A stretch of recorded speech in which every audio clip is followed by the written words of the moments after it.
Hey everyone, welcome back to Makers Gonna Sublimate. We are so excited because you have made it to the video in the course where we're talking all about the supplies you need, material, and in today's video, we're gonna go over pretty much everything you need to get started with sublimation.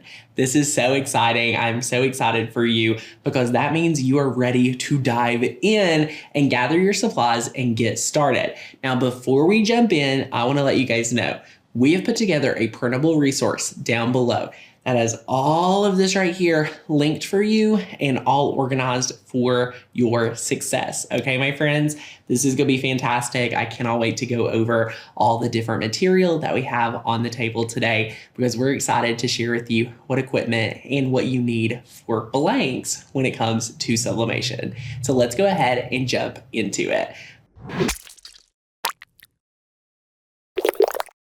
First things first, you are going to need a printer.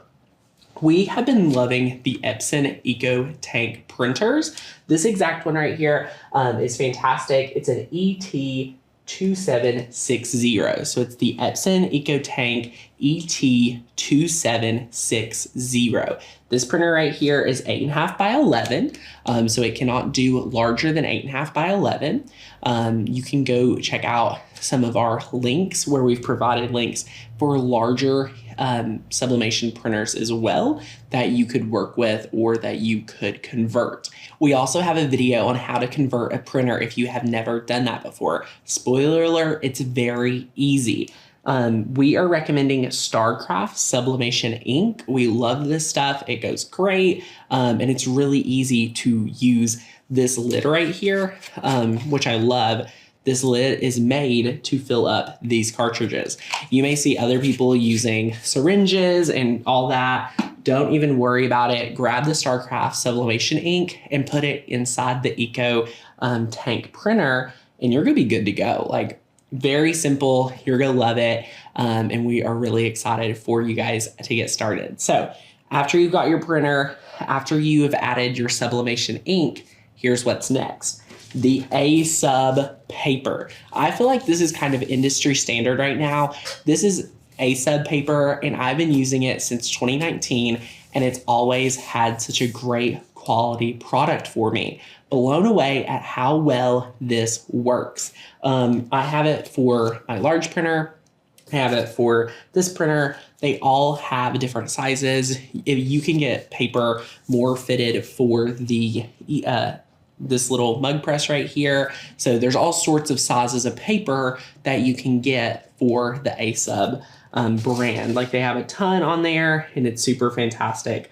Such a great quality sublimation paper. There are other people that may use regular paper or other things like that, but we highly recommend using a sublimation paper, but particularly the A-sub. So we love that. Now, next up, there are quite a few other materials you want on hand every single time you sublimate, okay? So I wanna go through some of those that you always wanna have no matter what type of sublimation project you may be working on.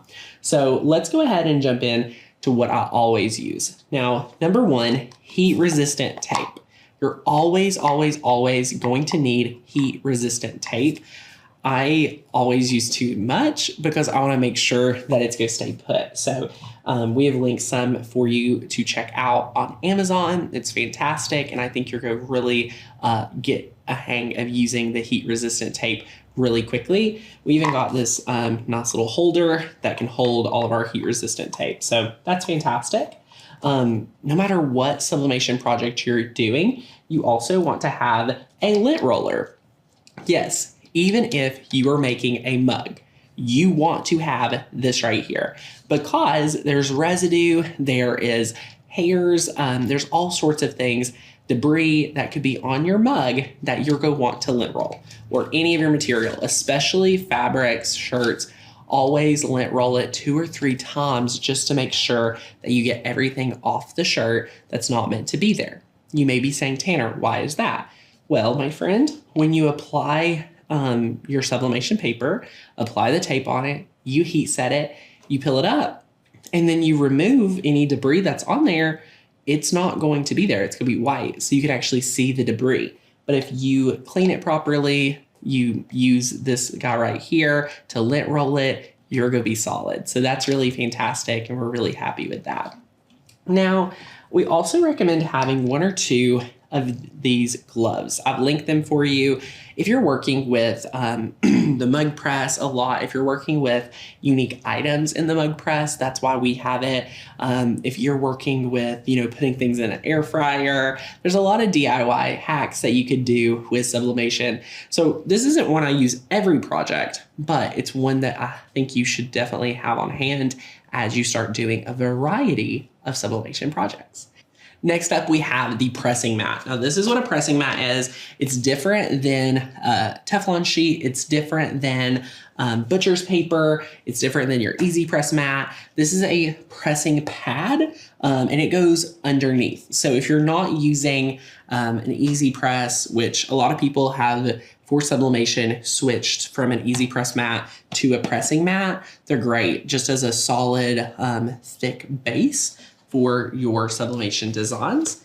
For example, if you're going to do, say, this puzzle, it would be better for you to use the pressing pad rather than the easy press mat. Okay, my friends? So love the pressing pad. You can pick one of those up. Great to have for all sorts of projects. Next up is butcher's paper. So after you have your pressing pad as your base, the item you're going to sublimate and your heat source, between the item you're sublimating and your heat source, you actually need butcher's paper. Now, a lot of friends may get confused that they have a Teflon sheet and they can use that. They actually don't recommend Teflon sheets when you are sublimating, and here's why. Your moisture is actually going to get locked into the project, whereas with the butcher's paper, it can still get absorbed out and get you a better quality sublimation image every single time. So what I did many years ago when I got into sublimation was I ordered this very large roll, and every time I have a project, I just rip a piece off and just start fresh, and it's never had been an issue for me. But there's a lot of other options, but they highly recommend butcher's paper as like the #1. So having some butcher's paper, whether it's a large roll or a small roll, will definitely be a great asset for you as you're making your sublimation projects. Next up, your heating source. This right here is the StarCraft heat press. It's awesome. It's called a clamshell, and it's fantastic. It has a 15 by 15 inch heating plate, so that is going to allow you to do some pretty big shirts and a lot of different types of projects. So you're definitely going to love this heat press. I think it's going to be fantastic for you. And then after you have that, all you need to worry about is your blanks. Now, for t-shirts, for the brightest, best quality, 100% polyester will be the best. But say you're wanting to do a bleach shirt, say you're wanting to know, Tanner, what is the least amount of polyester I could do? And my recommendation would be a minimum of 40% poly. You may be able to get away with 10%, 20%, 30%, but at least for us here at Makers Gonna Learn, we're gonna recommend 40% polyester. Okay, my friends? 40% polyester with your shirts. The rest can be cotton, so you could do a 60-40 split between cotton and polyester. Also, we have gone ahead and linked a ton of the different sublimation blanks that we have found on the internet and have personally tested in our Amazon store. So there'll be a link to a category that's just called sublimation blanks that you can go over and check out. I'm talking bath mats, I'm talking t-shirts, puzzles, credit card holders that stick on your phone. There's so many different, different sublimation blanks, but let me tell you my favorite tip about sublimation blanks. Well, actually there's 2. #1, all sublimation blanks are not made the same. Not the same quality, not the best quality. So tip #2, if you know tip #1, this will be very helpful for you. Tip #2 is read the reviews. I trust sublimation reviews a lot more than other products just because there's a lot of people entering the sublimation blank arena. So you want to make sure that it's a quality supplier that has quality reviews and that you're getting a quality product that will look good when you sublimate on it, okay? So definitely think about it. Another piece of advice is why I love sublimation. There's a lot of variety when it comes to the type of products that you can sublimate. So you might be surprised what is able to sublimate. We're always blown away with the new ideas we see that, oh, you could sublimate that. Oh, I could sublimate this. So the possibilities, my friends, are truly endless. I want to encourage you to check out the resource guide we have for all of these materials. We tried to make it as simple as possible, but also give you the ones that we know you're going to need. So I think this is a great mix. I am super excited for the sublimation course. So I'm ready for you to jump over to the next video. Head on over and continue on, and maybe you have already gathered all this. So you're like, Tanner, I'm ready. Or you could be brand new and it's like, ooh, I'm going shopping. So enjoy the course, my friends. Enjoy this. And again, we have that reference resource linked down below so you can download it. So everything is all organized for you. See you in the next training. Bye, guys.